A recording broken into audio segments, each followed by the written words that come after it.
Hello สบายดีนักศึกษาและผู้สนใจภาษาอังกฤษทั่วไปมื้อนี้ข้าพเจ้าจะมาแลกเปลี่ยนการใช้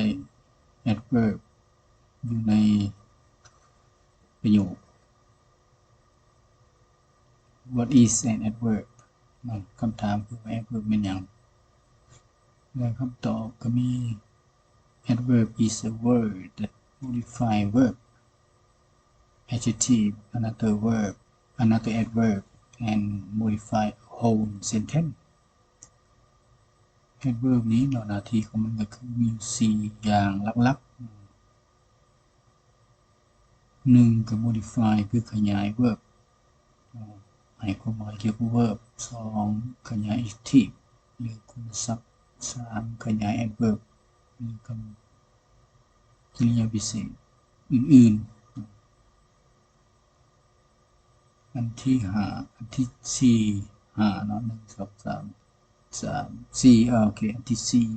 4ขยายประโยคทั้งประโยคซึ่งข้อมูลตัวนี้มันได้มาจาก englishclub.com อันที่1ตัวอย่างเนาะอันที่1เป็น modify verbs คือขยายคำกริยาในภาษาลาวว่าคำกริยามี2ประโยคตัวอย่างอันที่1 The man runs quickly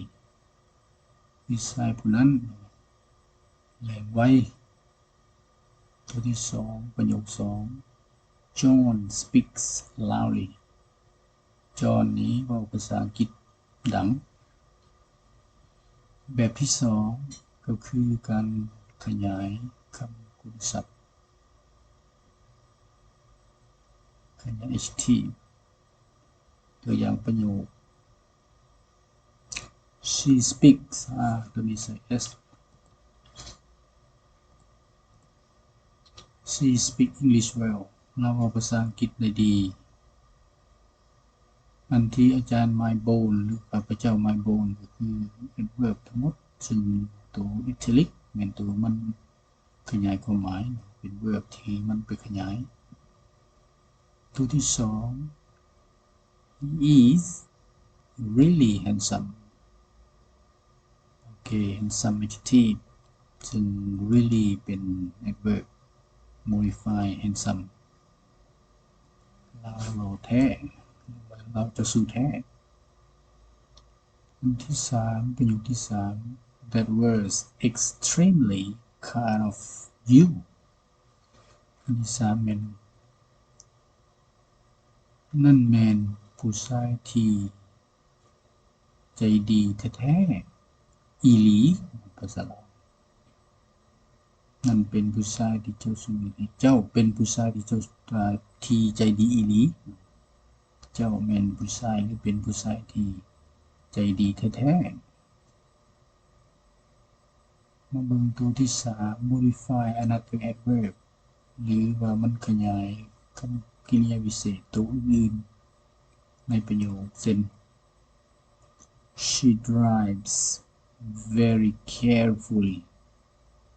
carefully modify drive แต่ในที่นี้อาจารย์ italic ก็ว่า very ตัวอย่างคือว่า adverb ตัวนี้ modify ทางหลังคือ carefully 2 He drives extremely fast เราขับรถไวที่สุดไวแท้ไวพิลึกใช่มั้ยเนาะ fast ตัวนี้เป็น adverb ซึ่ง modify ด้วย adverb extremely เนาะตัวที่4 modify a whole sentence คือ modify ทั้งหมดของประโยคส่วนใหญ่เราจะมองเห็นอยู่ทางหน้า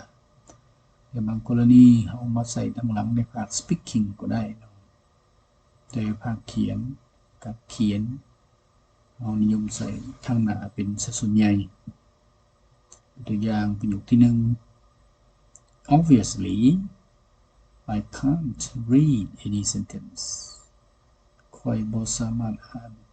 ประโยคใดๆแท้ๆเลยเนาะ Obviously อย่างเห็นได้อย่างแจ้งว่าอ่านบ่ได้เนาะ Obviously คือมันย้ ทั้งประโยคตัวนี้นะอันที่สอง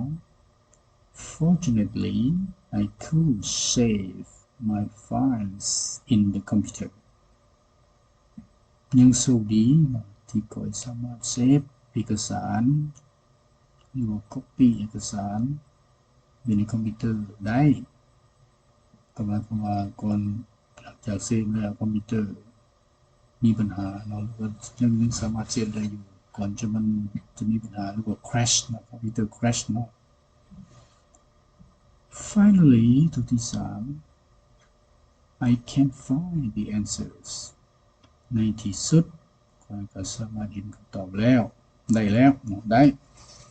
ก็คือว่าสอบหาอยู่แต่ในที่สุดก็สอบเห็นใช้ความพยายามมากในที่สุดก็เห็นจนได้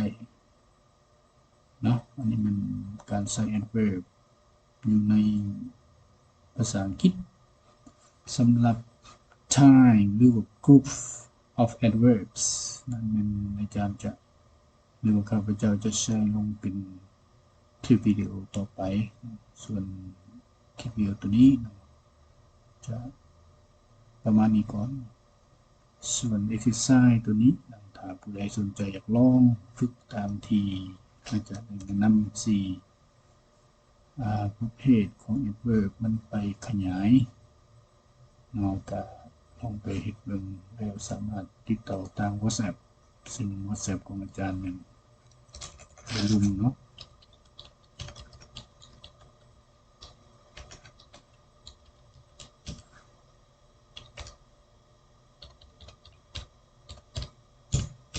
เป็น WhatsApp สามารถติดต่อทาง WhatsApp ตัวนี้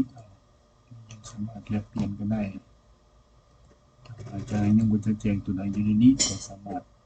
ส่งข้อความทาง WhatsApp ให้อาจารย์เพิ่มเติมตัวใดเนาะฉะนั้นสำหรับตัวนี้ที่วิดีโอตัวนี้